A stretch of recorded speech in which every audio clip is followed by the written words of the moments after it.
இவர் சம்பிரதாய விஷயத்தை பிரவச்சனம் பண்ணிட்டே இருப்பாராம். அதனால இவருக்கு ஒரு அந்த விருதை கொடுத்தார். அது மட்டும் இல்லாம கைங்கரியமும் மாதுகரம். இப்ப இன்னைக்கும் நம்முடைய ஆசிரமத்திலேயும் சரி, ஸ்ரீமத் ஐஷிங்கரோ பரகால மடத்திலேயோ சாமானிய வாழை தலிகை பண்றதுக்கு, ஆச்சாரியம் தலிகை பண்றதுக்கு எல்லாம் போட மாட்டா, நியமிக்க மாட்டா. அவ சுவானுஷ்டான பரரா இருப்பார். அந்த மாதிரி இருக்கக்கூடிய சுவாமி சம்பத் சுவாமியுடைய திருத்தோப்பனார்லாம் ஸ்ரீமுஷ்ண ஆண்டவன், திருக்குடந்தை ஆண்டவன், அவள் இடத்துல தெம்பர ஆண்டவன் கைங்கரியம் பண்ணவா, சாமவேத அத்தியனம் பண்ணவர், சாஸ்திரம் வாசித்தவர், சுவானுஷ்டானம். அந்தந்த காலத்துல சமய நியத்தையா சாது விருத்தியா சமேதம்னு சொல்லுவா இல்லையா? அந்தந்த காலத்துல அந்தந்த காரியத்தை பண்றது, அந்தந்த தர்மத்தை அனுஷ்டிக்க கூடியவாளா இருக்கக்கூடியவா, அந்த மாதிரி இருக்கிறவாள் தான் ஆச்சாரியன் கைங்கரியம் பண்ணுவாளாம். ராமானுஜரே நினைச்சார், இவ்வளவு தூரம் நம்ம சாஸ்திரம் வாசிச்சாலும் இந்த வரதனுக்கு நான் தீர்த்து சேர்க்கணுமே, இந்த வரதராஜனுக்கு எனக்கு தீர்த்து செய்யக்கூடிய கைங்கரியம் கிடைச்சதே அப்படின்னு திருக்கச்சி நம்பிகள்கிட்ட பெருமைப்படுறாராம். தன்னுடைய கைங்கரி, தன்னுடைய இவ்வளவு வாசித்த வித்த அத்தனையும் பகவானுக்கு கைங்கரியம் பண்றதுக்காக நினைக்கக்கூடியவாளா அப்படி இருந்திருக்கா மகாத்மாக்கள்லாம். அப்படி இருந்திருக்கா.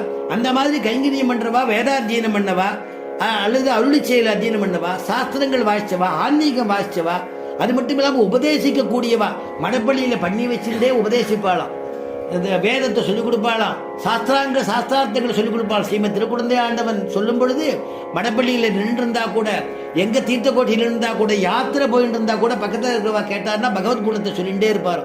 சுரக்கும் சுரதிகள் போல சொருகின்றனர் சொன்னமுதே அப்படிங்கிறார் ஆச்சாரியால். எதை சுரப்பார்னா ஆச்சாரியால் நமக்கு ஞானத்தை சுரக்கக்கூடியவா ஆச்சாரியால். அதனால அப்படிப்பட்டதான மடைப்பள்ளி ஆச்சான் அப்படின்னு சொல்லக்கூடிய அவர் ராமானுஜரிடத்துல பக்தி பிரபத்தி கொண்டவர். அவரிடத்துல திருவடிவாரத்துல அசஞ்சலமான பக்தி உடையவர். அவருடையதான திருக்குமாரர் கிடாம்பி ராமானுஜாச்சாரியார் அப்படின்னு அவருடைய திருநாமம். இவருக்கு மடப்பள்ளியிலேயே காலக்ஷேபம், இப்ப சொன்னேன் இல்லையோ, மடப்பள்ளியிலேயே வச்சு காலக்ஷேபங்கள்லாம் பண்ணார். வேதாந்த ரகசியங்கள்லாம் உபதேசம் பண்ணாராம். கிடாம்பி ராமானுஜாச்சாரியனுடையதான திருக்குமாரர் கிடாம்பி ரங்கராஜாச்சாரி. இதெல்லாம் ஏன் சொல்லிட்டு வரேன்னா, சுவாமி தேசிகனுடைய பரம்பரை அங்க சேர்க்க போறோம். அதை ரங்கராஜாச்சாரியார்னு பேர். அவருடைய திருக்குமாரர் கிடாம்பி அப்புள்ளார். அந்த கிடாம்பி அப்புள்ளார் தான் இந்த சுவாமி தேசிகனுக்கு மாதுலர், மாமான்னு சொல்றது. வாதிகம்சாம்புவாகர் அப்படிங்கிற ஒரு திருநாமம் உண்டு. அந்த மாதிரி குருபியகா தத்குருபியஸ்டன் சொல்லும்படியா பரம்பரையான உபதேசமானதான சாஸ்திர சம்பந்தமான ஞானம் அந்த மடைப்பள்ளி வந்த மனம் என்னுடைய ஸ்லோகத்திலையும் நான் பண்ணக்கூடிய கவியிலையும் இருக்குன்னு நான் சொல்றேன்னு சுவாமி தேசிகன் சொல்லல, ஆச்சாரியனுடையதான திருவுள்ளம்ங்கிறாராம். அதனால எல்லாரும் சொல்றா ஆச்சாரியன் திருவுள்ளம் அப்படின்னு. ஏன்னா எல்லாத்தையும் காலக்ஷேபம் கேட்கணும். சத் சம்பிரதாய பரிமளம், அந்த என்ன பரிமளம்னு நான் சொன்னேன் இல்லையா, மடப்பள்ளின்னா ஷட்ரசோ பேதா, 6 விதமான சுவை இல்லை. என்னன்னா சத் சம்பிரதாய பரிமளம், சம்பிரதாய பரிமளம் வீசுறதுன்னு அந்த மாதிரி சொன்னார்.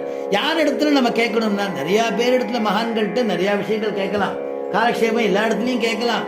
காலக்ஷேபத்துல ஏன்னா சாஸ்திரம் சொல்றது பகுபியா சோதவியம் பகுதா சோதவியம், நிறைய பேர்த்து கேளு, நிறைய விதமா கேளு, நிறைய தடவை கேளு. எங்க குருநாதர் கல்யாணபுரம் 6ஆம் தேவதார் சுவாமி சொல்லுவார், எல்லார்ட்டையும் கேளுன்னா யார்கிட்ட கேட்கணுங்கிறத தெரிஞ்சுக்கணும். யார் இடத்துல பல தடவை கேட்கணும், யார் இடத்துல கேட்கணும்னா அந்த பரம்பரை அனுஷ்டானம் உடையவா இருக்கா இல்லையா, அந்த ஆச்சாரிய சம்பந்தம் உடையவாழ்கிட்ட கேட்கணும், அனுஷ்டானம் உடையவாழ்கிட்ட கேட்கணும், சிஷ்டாச்சாரம் உடையவாழ்கிட்ட கேட்கணும், யோகியதை உடையவாழ்கிட்ட கேட்கணும், தெளிவான ஞானம் உடையவாழ்கிட்ட கேட்கணும், சம்பிரதாய பிரவர்த்தகராக இருக்கிறவாழ்கிட்ட கேட்கணும். அப்பதான் நல்ல ஞானம் வரும். யார் யார்ட்டையும் சொல்றதெல்லாம் கேட்க முடியாது. அதனாலதான் குரு பரம்பரையை ஆசிரியக்கணுங்கிறது. உங்க அப்பா யாரை ஆசிரிச்சாலோ, அவ அப்பா யாரை ஆசிரிச்சாலோ அந்த ஆச்சாரியனா ஆசிரியை, அந்த வழியிலேயே நம்ம போனோம். குடி குடி வழிவந்தாள் செய்யும் அப்படின்னு ஆழ்வார்கள் அனுகரிக்கிறார் இல்லையா. அதனால அப்படி மடைப்பள்ளி வந்த மனம், மடைப்பள்ளியில கைங்கரியம் பண்ணிட்டு இன்னைக்கும் காஞ்சிபுரத்திலையும் சரி, நம்ம ஸ்ரீரங்கத்திலையுமே சரி, மடைப்பள்ளி வந்த மனம்னு எங்க கோயில்ல கைங்கரியம் பண்ணாலும் சரி, நம்ம தேசிய சன்னதியில கைங்கரியம் பண்ணாலும் சரி, எங்க வாத்தியாரெல்லாம் பிரபந்தம் அருளி செய்யலாம் அப்படியே சொல்லிக் கொடுப்பார். கைங்கரியம் பண்ணிட்டே சொல்லிக் கொடுப்பார், ஆராதனை பண்ணிட்டு நடுவில் சொல்லிக் கொடுப்பார். அந்த மாதிரி இன்னைக்கு அப்படித்தான் நடந்துட்டு இருக்கு. இது ஒரு நம்ம சம்பிரதாயத்துல எங்கள் வார்த்தையில் மன்னியது. இப்படி மடப்பள்ளியினுடையதான மனம், சம்பிரதாயத்தான மனமானது எங்களுடைய வார்த்தையில் மன்னியது அப்படின்னு பெரியோர்கள் பணிப்பருந்து சொல்றாரே தவிர சுவாமி தேசிகன் அடியேன்னு சொன்னேன்னு சொல்லல. அப்படி ஒரு ஆச்சரியமான முதல் பாசுரங்கிறதுனால ஆச்சாரிய சம்பந்தம், குரு பரம்பரை, அந்த குரு பரம்பரையை காமிக்கிறார். கள்ளமனத்துடன் கண்டு முயன்ற கடுவினையால் நள்ளிருளாடியில் நற்சுவை ஐந்தன நாடிய அள்ளலில் நாளும் விழுந்து அடியா வகை ஆரண நூல் வள்ளல் வழங்கிய வான்படியான வழி இதுவே கள்ளமனத்துடன் கண்டு முயன்ற கடுவினையால். இரண்டாவது பாசுரத்தை அடுத்த வாரம் அனுபவிப்போம். மணி ஆயிடுத்து, அதனால ரொம்ப அவகாசம் ஆயிடும். அதனால அடுத்த வாரம் அவசியம் அனுபவிப்போம். நன்மையும் செல்வமும் நாளும் நல்குமே, தின்மையும் பாபும் சிதைந்து தேயுமே, சென்மமும் மரணமும் இன்றி தீருமே, இம்மையே ராமா என்ற இரண்டெழுத்தினால் மங்களம் கோசலேந்திராய மகனீய குணாப்தயே சக்கரவர்த்தி தனூஜாய சார்வபௌமாய மங்களம் யஸ்மாதேவ மயா சர்வம் சாஸ்திரமக்ராஹினான்யதா தஸ்மை வேங்கடநாதாய மம நாதாய மங்களம்.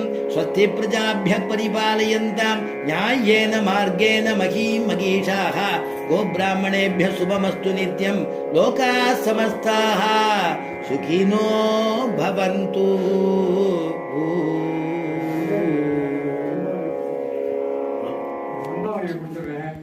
பஞ்சாயத்து